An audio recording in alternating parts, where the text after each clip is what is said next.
Olá, estudantes! Estamos aqui para concluir os estudos sobre o ciclo da água, conversando um pouquinho sobre as aplicações na vida real e como que as ações antrópicas influenciam na harmonia do processo e tudo mais, tá bem?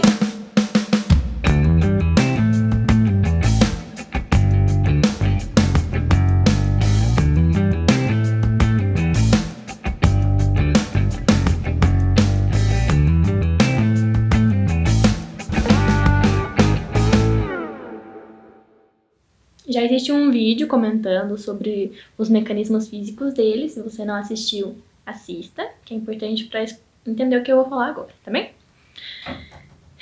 Então, um ponto importante pra gente considerar aqui é, por exemplo, o desmatamento. Por quê? Conversamos no outro vídeo que a evapotranspiração é algo super relevante. Por quê? É o somatório de evaporação com transpiração, ou seja, a forma que os seres vivos conseguem devolver a água que tiraram do ciclo para o seu consumo para o ciclo, para que a reciclagem possa acontecer.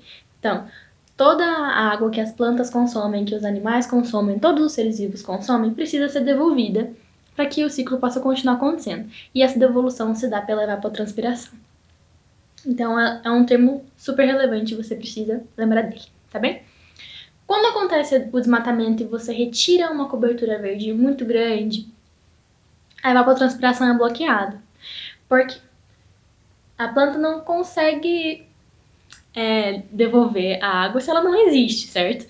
Então, a chuva que caiu e depositou um monte de água no solo, que se infiltrou, formou um lençol freático e tudo mais, fica estocada e não consegue voltar para o ciclo, porque não existe mais aquela cobertura verde fazendo o processo de evapotranspiração e liberando a água para a atmosfera, né, em formato gasoso, para que possa haver a condensação e a chuva e o ciclo continuar acontecendo bonitinho. Qual que é realmente a grande desvantagem?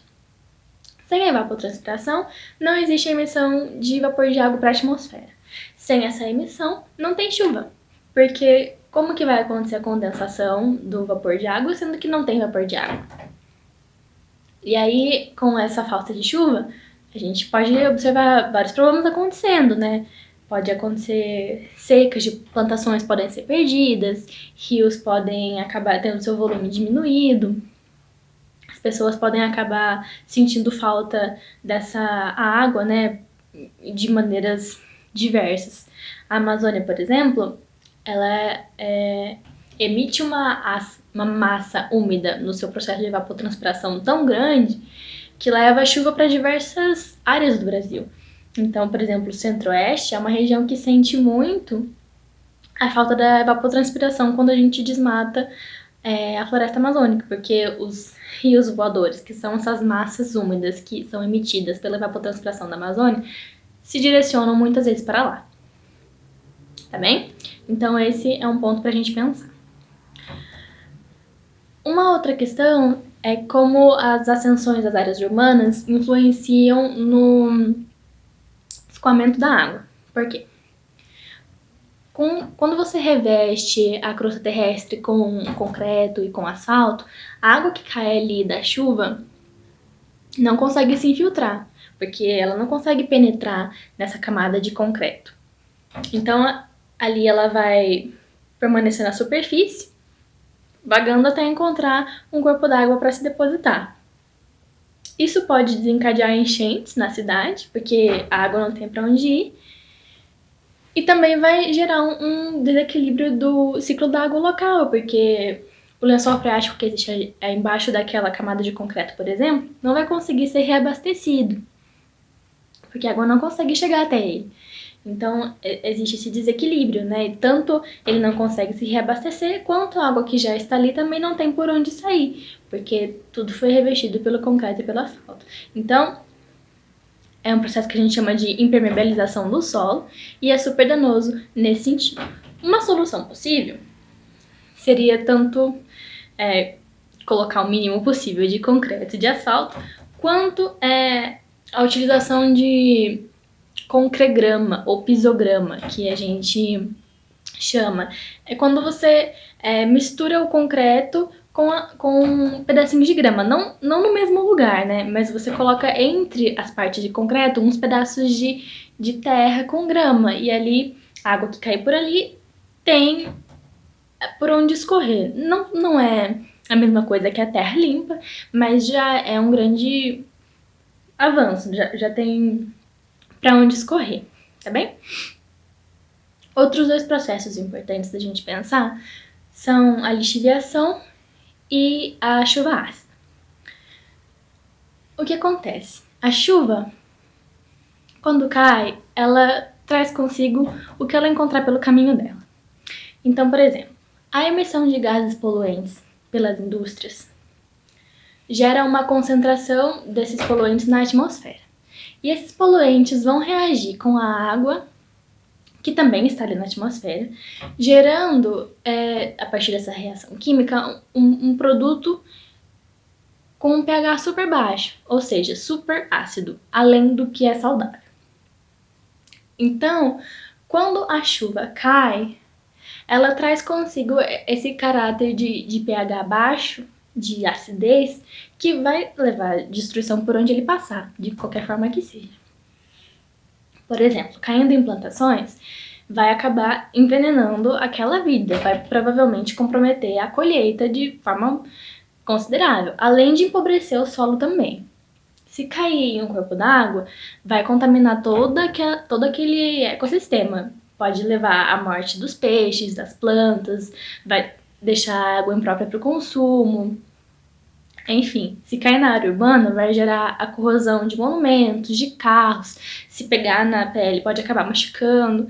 Então, a chuva ácida é decorrente desse processo de reação química entre a água que vai gerar a chuva, que está na atmosfera, que está nas nuvens, com os poluentes provenientes da emissão de indústrias.